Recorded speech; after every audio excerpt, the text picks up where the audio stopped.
Okay, hang on. Okay, we're recording. All right, I'm gonna have you tilt your screen down just a hair. There we go, so we can see that beautiful face. Okay. Okay, hey team, it's Jenny here. Welcome to our weekly Wednesday webinar, I guess you could say. This week we're gonna be doing it through Zoom, similar to how we did with Julie a few weeks ago. So as you know, we're gonna start doing these interviews with other diamond and above coaches once a month, just to give you a feel for how different people treat their business and how people can be successful in different ways. So today I have Geraldine Christie with me, and Geraldine and I have been accountability partners for a few months now. We prefer, I think, success partners is our phrase. So we talk once a week, every week, and we talk basically about what our goals are, what we're doing to make sure those goals happen. We also talk about our struggles, because we all have struggles in the business. And so we've gotten to know each other. We've gotten to be good friends, and I'm excited that she's on here today. So I'm going to go ahead and have her introduce herself and tell us a little bit about her background and how she got started with Beachbody and where she is now. Thanks, Jenny. Thanks for having me on the call, you guys. Basically, I'm a mom of 3, been married to my husband, Sean, for over 15 years, and I'm originally from Newfoundland, Canada. Came down here to get my master's in music at Butler. So to say I had any kind of fitness or health background would be a definite no-no. I knew nothing about anything Beachbody, fitness, nutrition, nothing like that. So basically, coming to Beachbody was kind of meant to be, but it was in a way that was not planned. I basically, after having our 3rd child, was grossly overweight, and was just in a place of sort of hitting that ground zero, like just hitting the bottom of the barrel, and knew I had to do something different. And I came across the Turbo Jam infomercial on TV, and just thought, man, that looks like fun. I have to do something. And so I did. I started, and within 4 months had lost 40 pounds, and really at that point was in the best shape of my life, but knew I still had a ways to go, as I know a lot of you have probably gone through that journey yourselves. And so I hit a plateau after that, and basically it was almost a year long.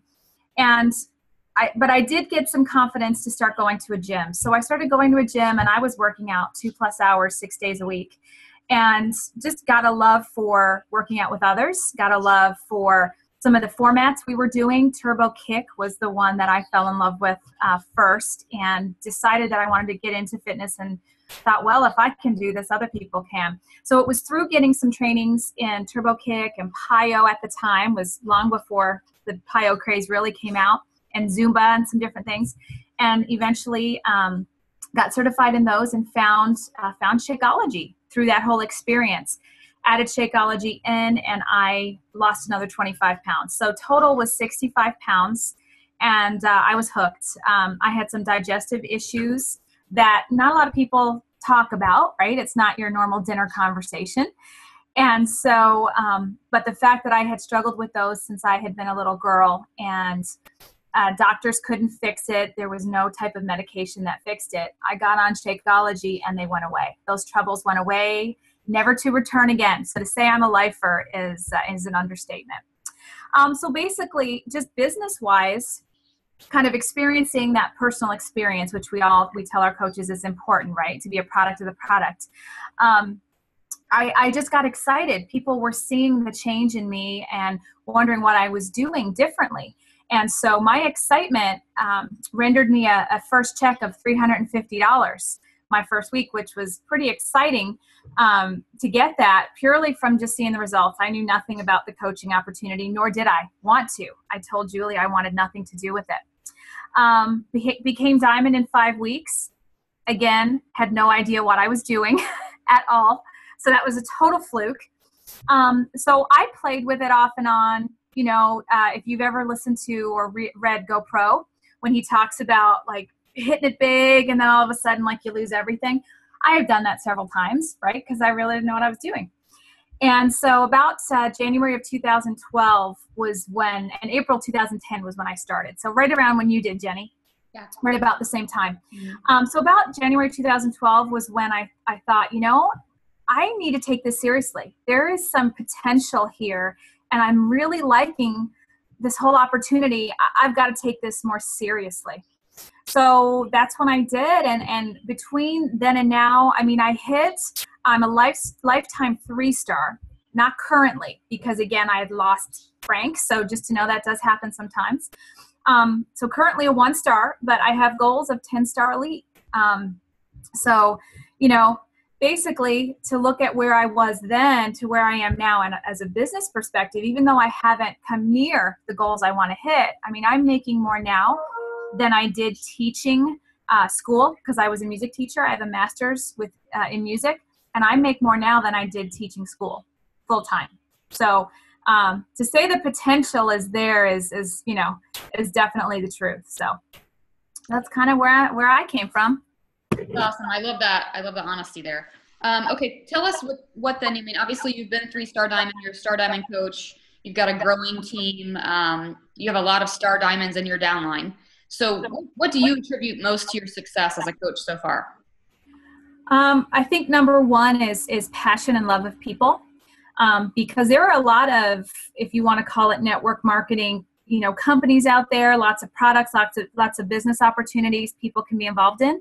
I think if anything, this business thrives when you have a love for people and a love for wanting to be better yourself and helping others do the same, regardless whether it's fitness, financial, freedom, whatever that may be. The second thing would be commitment, and just consistency. To say that I have been consistent the entire time would definitely be a lie. And it's those times when I haven't been consistent, it was very evident in my results. And that's what I love about this business. You are in control. I mean, so many people are worried about this type of business because they think it's not safe, it's not secure. But to me, when you're in control and you really put the pedal to the metal and focus and are consistent, nothing out there provides the security that this does. So I think it's been consistent, definitely with personal development, which I think a lot of us put down at the bottom of what the 3 vital behaviors are. We think, oh, if anything's going to be left off today, it'll be that, right? I'll get my workout in, I'll drink my shake, I'll talk to some people on Facebook, but we don't do personal development. And that, when I started doing that consistently, and I heard so many leaders say this and I thought they were blowing smoke. I really did. I didn't think they were telling the truth. But it's so true, because we all have down times. And when things get bad, if we're not doing the personal development, we quit. You just give up. And I think if anyone has told you they haven't considered quitting, that has been in Beachbody for a while, they're lying, or you haven't been in long enough, right? Because it gets hard. This isn't always easy. It's a business and it's serious stuff, but it's the personal development that keeps you consistent and committed to your personal growth and to helping others grow. Yeah, absolutely. And that leads us into the personal development talk. So obviously you and I talk a lot about personal development each week and what we're doing. So how do you incorporate your personal development? Are you a podcaster? Do you read books? How do you do that? How do you get that in each day?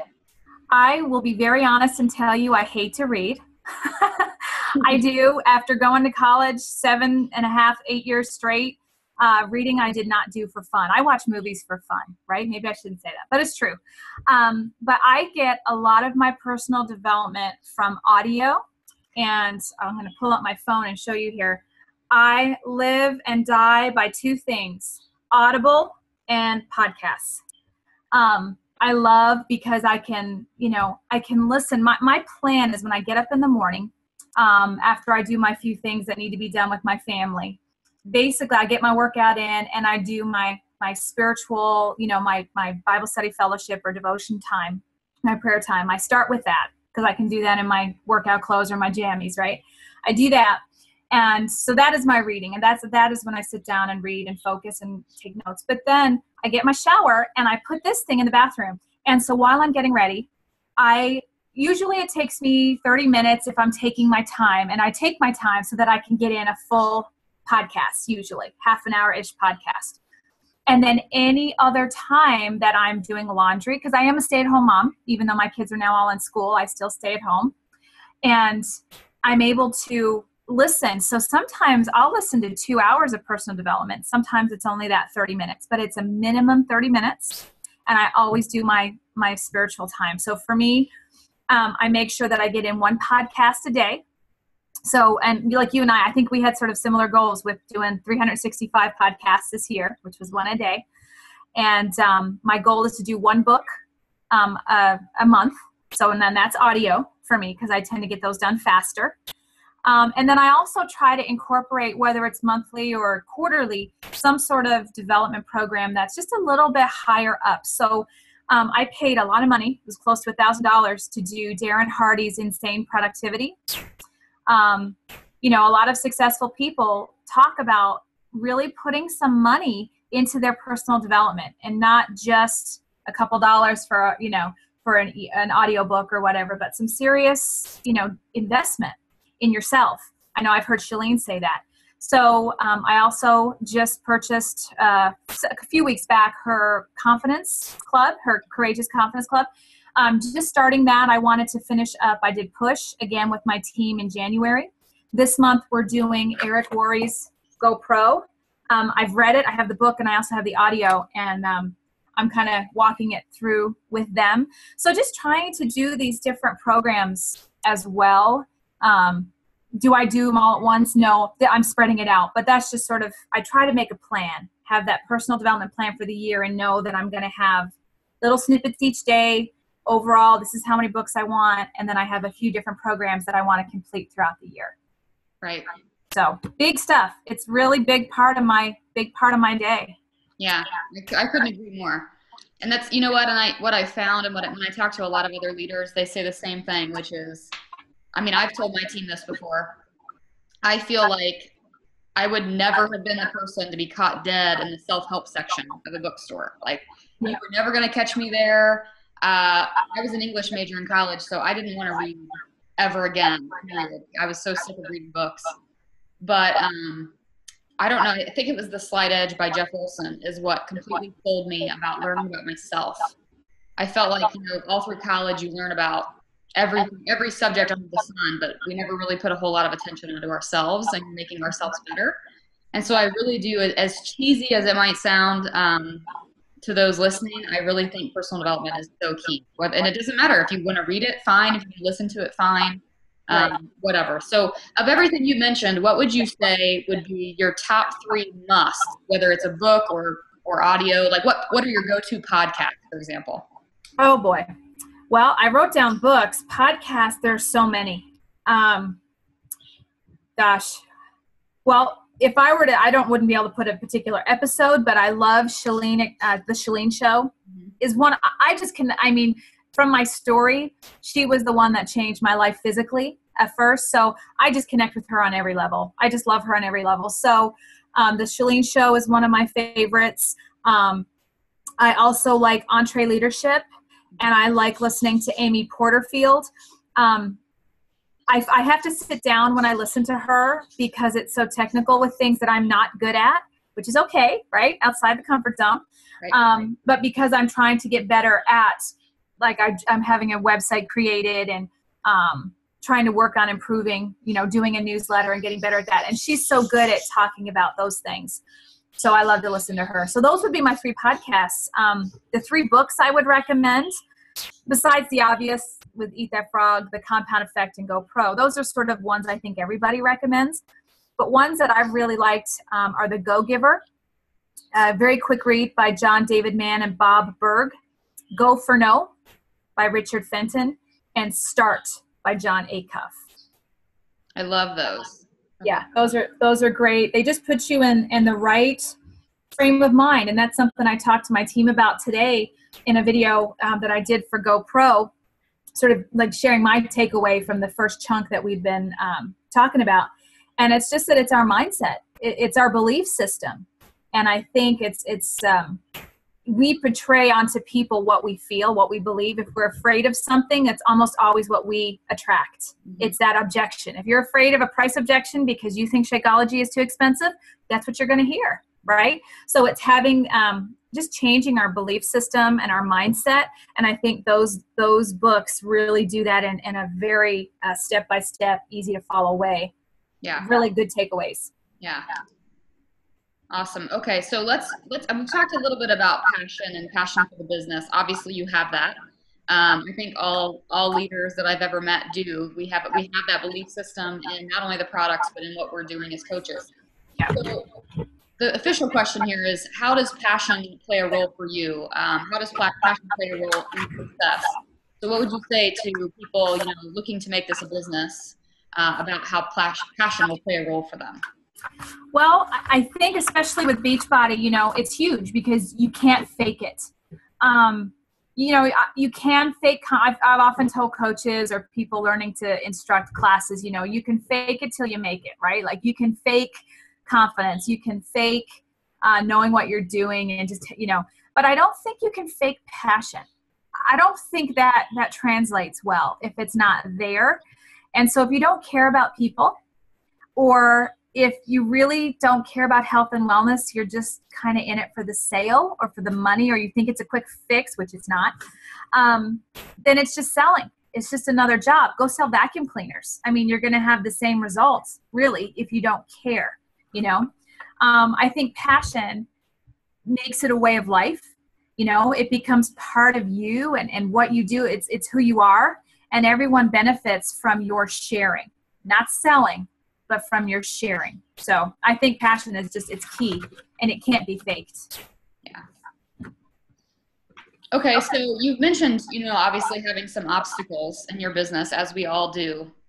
And I think that is one common misconception, especially when newer coaches join. They're super excited, they're super passionate, and they want to make a difference. And so when they have some sort of setback, they get discouraged. So what I want to make sure I do in these little interviews is ask each leader how you've been able to overcome obstacles in the business. And, maybe you could just shed a little light on that for us. Sure. Well, first of all, to say that I've overcome them to the point of they never come back is false. Mm-hmm. We always have obstacles. I don't care if you're a 3-time 15-star, like Janelle Summers. She hits the same sort of obstacles and issues, but you get better at dealing with them. And that's part of, I guess, some of the things that I would consider help me overcome them is learning new skills.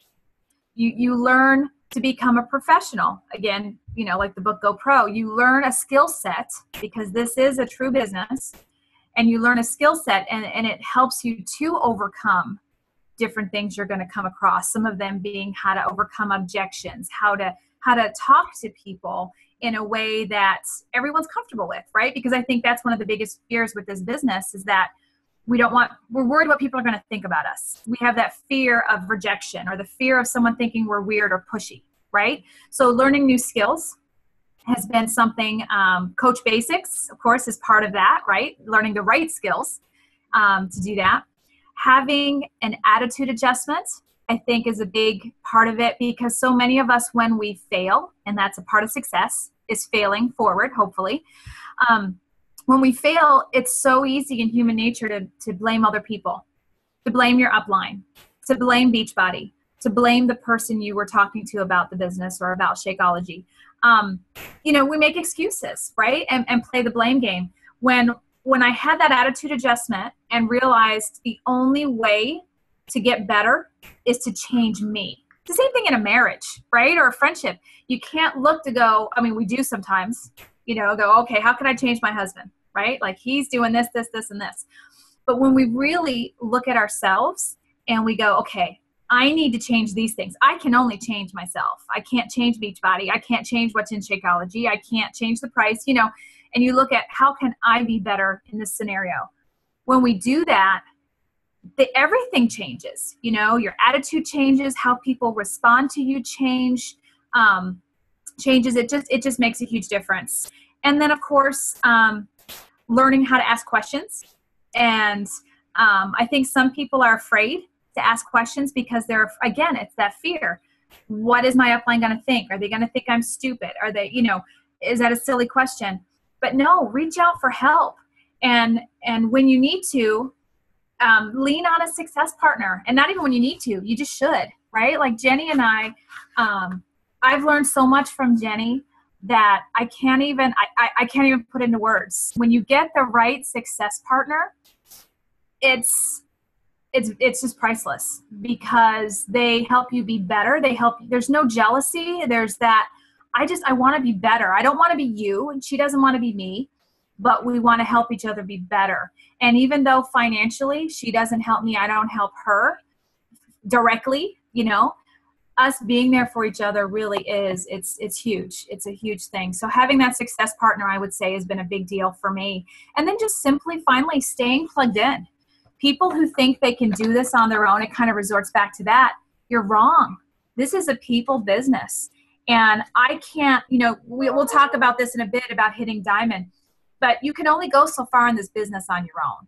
And I think that was partly where I would go and fall back, was because I got so good at doing things on my own that I wasn't really learning to teach. And I am not I'm a better motivator than I am dealing with details and getting into systems. That's a weakness of mine in my personality. And Jenny knows that. And so I've had to step back this year because last year was a tough year for me. It was a lot of personal growth. And it made me realize that I am not teaching as well as I need to. And leading is one thing. Leading by example is good. But if I'm not teaching people the steps, there's a disconnect from here to here. They know and they see what I'm doing and they want to do it. And they're just going and running. But if I don't tell them this is how you get there, there's this disconnect. And so really staying plugged in and staying connected to the team, and even just from a new coach perspective, being on the calls. I will bend over backwards now, and I didn't used to, but I will bend over backwards to be on calls. The National Wake Up Call, even if I get it on podcast and it's not live. I used to think, oh, it's not a big deal, whatever. Now I can't get enough. And I think the more you learn and you're teachable, the more you realize you don't know and the more you want to learn. And I think that's when you've hit a really good point in your personal development, when you can't get enough information. That's when I think you realize, yeah, this is awesome, right? This is just going up. So yeah, that's a great answer. I love that. Okay, we're going to segue a little bit. I've got, the next 2 or 3 questions are kind of random and off the cuff, but we're going to fire on here. Okay. Let's talk a little bit about challenge groups. Okay. Obviously, you know what groups I'm running. I know what groups you're running because we talk all the time, but let's just talk to my team specifically about maybe some advice you have about challenge groups, like what's worked well for you in the past. Obviously, I have a feeling you're going to say something about consistency with putting out challenge groups, but what would you say are your top 3 pieces of advice for running challenge groups? Okay. Definitely consistency. But since you said that, I'll talk about some other things. But definitely there's 2 parts to this first point, is posting daily, and a consistency to time. Like I try to do it in the morning, if I can, responding to their questions, celebrate their successes, giving a variety of information, not just being an encyclopedia, because there's no relationship in that. So I will post things that are hardcore content, right? That I firmly believe all my challengers need to be learning this because they're not getting it in mainstream media, right? So I post content. But I also will post relationship type things, or I'll ask them questions and I'll do some things that are fun, like, Flex Friday or, those kinds of things. There's value on many levels. So it's not just information. It's not just posting your food log, for the accountability. It's a little bit of everything, so that daily posting variety, that connection. And then of course I try when possible to use video. It's something I never liked at the beginning. Felt stupid. It would take me hours to do videos because I felt like I had to be perfect. When I realized I didn't have to be perfect and let go of that and then just did it more often, what happens? You get better. Am I where I want to be? Of course not. There's always room for improvement. But at least I feel like I can hop on, do a quick video, and be myself. And I don't even always have to wear makeup. Like, go figure, right? Like you can, right after, the workout, the hair's back, and you look nasty, gross, but they can't smell you. So that's a good thing. But, you just do these videos, and I think that's really important. But I don't always do videos. Again, mixing it up. Sometimes consistency is good, but you don't want to be boring and too predictable, right? Like you want them coming back on what's today going to be, right? So definitely having fun theme days. I find are really helpful to shake things up. I don't do it every Monday is not motivational Monday, because I would hope every day is motivational. Every Friday is not flex Friday. It could be fitness Friday. It could be fun Friday. It could be whatever. And I don't always have a specific Friday, right? It could be like, thank goodness it's Friday. Who knows, right? It depends on the week I'm having. So I just try to have fun as much as I can. Some days are serious, but you try to mix it up. And then finally, and this is something, Jenny, I got from you, was having challengers sometimes post. And not always because I'm going to be gone or something. Like sometimes I will just ask my veteran challengers, who I know won't be freaked out by me doing this, is asking them to share. Sometimes I'll leave it up to them, what they're motivated to talk about. Sometimes I know they have a strength that I want to capitalize on for that day, and I'll ask them to share in advance, and they love it. I've not once had one person tell me no, not once. And there's some groups that are smaller that I'll have them each do a day. The last week of the group, they're each doing their own day. And again, what this does is it creates more confidence, more trust, but it also gets them practicing to be coaches, and they don't know it yet, and it's a good way to give them that little confidence boost that, you know what, you're already doing what I do. Right. I'm just getting paid for it. You're not. Right. So, and that was your idea. So I cannot take credit for that, but I use it and it works. Yeah. So. Very cool. Okay. So obviously now that you've been in the business for a few years, you've probably got, a list of customers somewhere. You have lots of customers, lots of coaches in your downline. So how do you keep in touch with people? How do you give, how do you kind of figure out who you're going to give more personal attention to? How do you stay in touch with so many people in your business? Well, can I be honest with you and tell you this is something I'm needing to grow this year? Definitely the people I tend to focus on are the people that respond to me and that ask for help, and one in challenge groups or one at least on my Facebook page to engage with me a little more often. So yeah, I think for sure I want to be doing more newsletters. I'm not consistent with that. So this is where for me this year, I'm working on my website, which will have a blog, which will be connected to a weekly newsletter. So this is something that I am currently working on. But that's really going to be key, I think, is developing that email list. And you hear that from Shalene, you hear that from Amy Porterfield, because what if Facebook goes down, right? Or they change it in a way that we can't work our business the same. It is important to have that email list and be touching base sort of in the backyard, of people via email. I would consider Facebook like their front yard, their living room. They're with you all the time, but I think email is important. So I'm going to be working on that. I do still send emails to people and text, but it's not on a mass level that I want to be doing yet. But definitely for sure when I reach out, when people come in, they get a welcome letter. I try to reach out even again personally, one-on-one, and then I also do a follow-up up to 2 months later to see how people are doing. But really the ones that the squeaky wheel gets the grease, right? The ones that want the help are the ones that I don't bug people if they don't want to hear from me. But those that ask for help, hopefully they're on my social media and in my backyard, they're in my challenge groups. Right.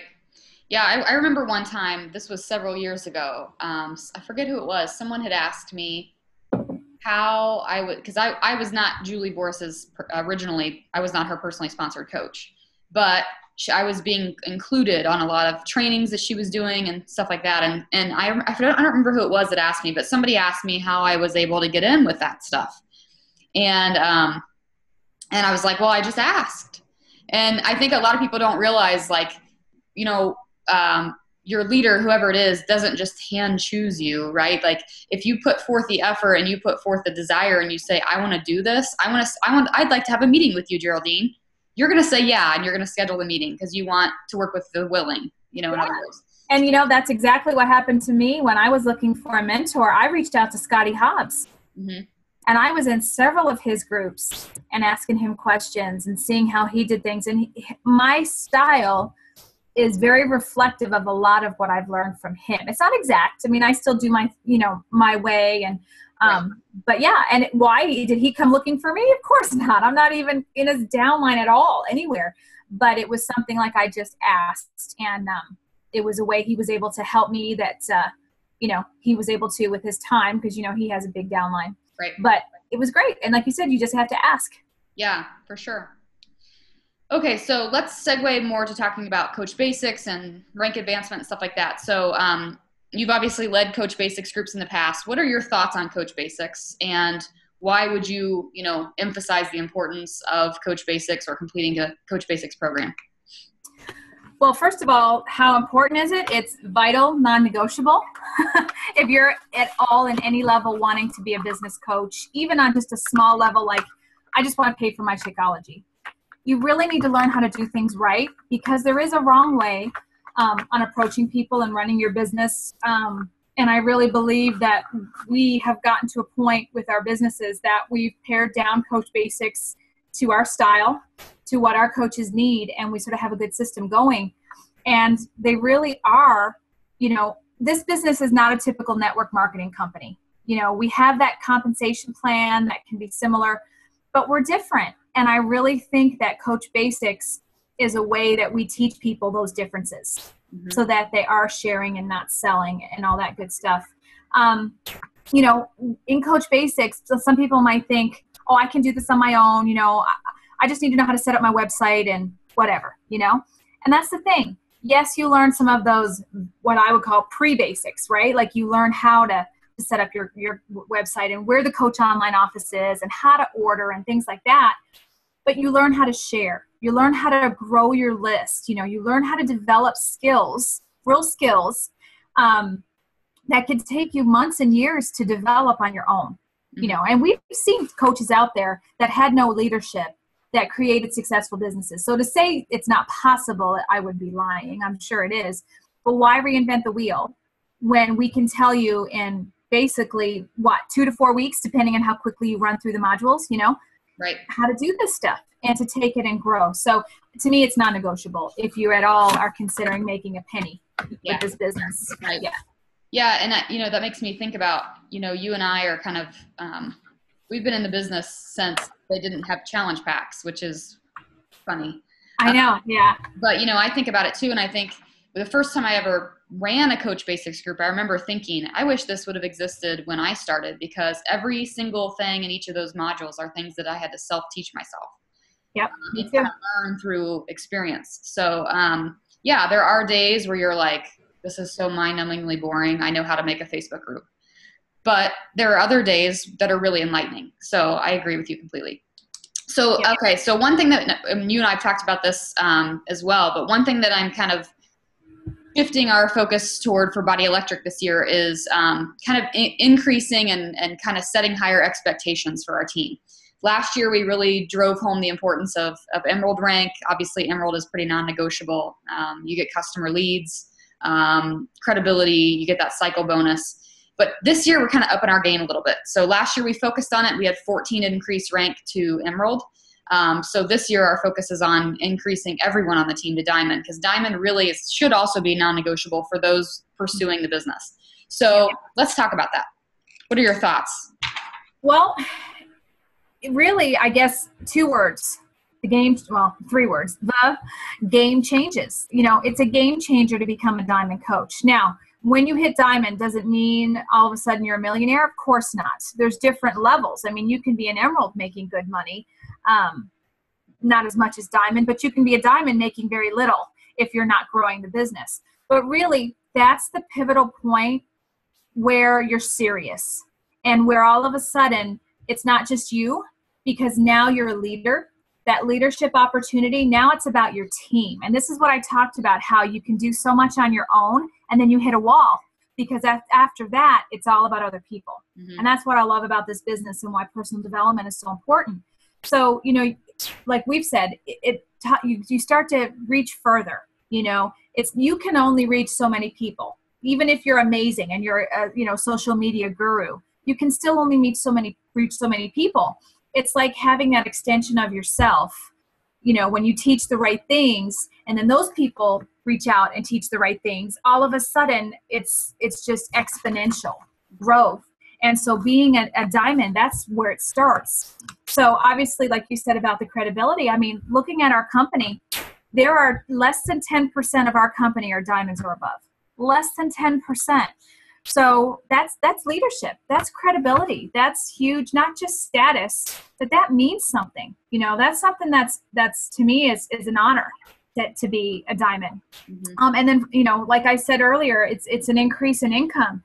I mean, once I hit that diamond and really was growing, not just a bare minimum diamond, right? Like 4 coaches on each leg and an emerald each. Like once I really started, I wouldn't say pad my status, but when I really was growing and working towards star diamond and 2-star, that's when the income really starts. But, you know, you look at, like, for example, 2-star, you get to be in that quarterly bonus pool, right? And then 5-star and so on. But what I tell people, and they're looking ahead, I'm like, but you know what? You've got to be a diamond first, right? Like that's the first step. So emerald, yeah, emerald's the baby step, and it's important. You have to be an emerald before you're a diamond. But it's that increase of income, guys. And let's be honest, if you're in this business and you love people, which I'm sure all of us do, but you're not making a penny doing it, and you've got goals to pay off your car or to pay for kids' braces, or you've got credit card debt, if you don't make a penny at this business and you're working some good hours at it, you're going to quit, right? It's important to be making that income for your family, and it's very honorable to do that, making money for your family, doing something you love and you're passionate about. I mean, like I said earlier, I now make more than I made teaching full time at something I didn't enjoy so much. I mean, I love music, but I didn't enjoy school teaching. But I make more now staying at home. I complete, you know, own schedule, flexibility, go on vacation when we want, all those kinds of good things that I would have never had the opportunity to do working what I thought was a secure, full-time job. You know, it's beyond my dreams, and I'm nowhere near where I want to be, you know? So to say that diamond is important, again, I like to say this, but it's an understatement. It's really like a game changer. It really ought to be, like you said, a no matter what. We call our Success Club, we now call it 3 Lives Club. Yes. And it's that no matter what, right? We call that on our team banner. It says no matter what. And, you know, Success Club or 3 Lives Club is a no matter what. And diamond should be a no matter what as well, if it is indeed a business opportunity for you and not just a hobby. Right. And that's a great transition into wrapping this up too. I want, you know, similar to how Jeff Hill asks on the National Wake Up Call. I'm just preparing you know, eventual debut on the National Wake Up Call. I want to ask about, you know, how this business makes a difference and how it's made a difference for you. Oh my gosh. I definitely would not be in the health that I'm in. I mean, I definitely am still trying to improve, but that was sort of my step 1. Step 2, I would never have the confidence that I have now. I would not be the mom or the wife that I am now, because certainly for being a better person, I just was happy to be. Do you know what I mean? You know, people that are like that, like they're just happy to be status quo, like, and that's all there is to it. My focus is different now. I get up with purpose. Like, I don't just get up because I have to, and there's my job, and I like it. You know, I like doing what I'm doing. And no, it's like I have this new excitement for life, because I feel like what I do matters. You know, it's not just a paycheck. It's a great paycheck, but what I do matters. And I have control to be with the people who matter to me as well, which is my family. I decide when it's our time, and I decide when I work the business. And it's just to be able to say that the biggest problem with my job with Beachbody, I hate calling it a job, but with my career, what I do, is it's hard to turn off because I love it so much. So I think if that's the biggest complaint I have, that it doesn't feel like a job and I could do it 24/7, but I don't have to, I think that's a pretty awesome thing. I mean, that's a game changer. That's a life-changing experience, I think, because most people just don't love what they do. They do what they do to make ends meet. Right. And I think when you do something you love that helps people, that is totally in your control, you just can't beat that. Yeah, I couldn't agree more. Well, is there anything else that I did not cover that you wish to talk about while I have you on recording? I could go on. I'm a talker. No. One thing, if I would say anything, is to tell, because I'm going to share this with my team too. would just be to tell our coaches to set goals, set no matter what, right? Because if you don't set it, you'll hit it every time, right? And a lot of people don't set goals because they're afraid they're not going to reach them. But you know what? I love this saying or this phrase that if you shoot for the moon, even if you miss, you'll land in the stars. I don't know if that's verbatim, but you know, that's the whole idea. If you're shooting for the 5 Lives Club or Success Club 10 and you hit 5 or you hit 7, okay, so you may not have hit that exact goal, but where would you have been if there was no goal at all? 2, maybe 0. Oh, well, I'll hit it next month and next month and next month and nothing happens. So if I could say anything, it's to get out of your comfort zone, get out of your own way, set some goals, and reach out for help, you know, Coach Basics, your upline, a success partner, and do this with other people. Make it fun, you know? Absolutely. Well, this has been awesome. I'm so glad that you took the time today. I know that today's kind of a stressful day for you, so I'm excited that you took the time to do this. I know that I'm very grateful for you, and I'm so happy that you reached out to me in the fall and asked me to be your success partner, because it's been awesome for me too. So I'm excited for my team to hear from you. Obviously, some of them have done some groups that we've co-led together, so they've, you know, some of them know you already, but some don't. So again, just thank you for your time here and for being on here. And if anybody on here, by the way, is not friends with Geraldine, I'm going to tell them to go ahead and send you a Facebook friend request or to like your Facebook page. Okay. What is your Facebook page URL? For my like page? For your like page. It's Coach Geraldine Christie. There you go. Okay, cool. So you'll definitely want to like her on Facebook, follow what she's doing, and if you think about it, send her a message and thank her for doing this for us today. So cool. Well, I'm going to stop the recording. I think when I stop the recording, it's gonna shut everything down. Okay.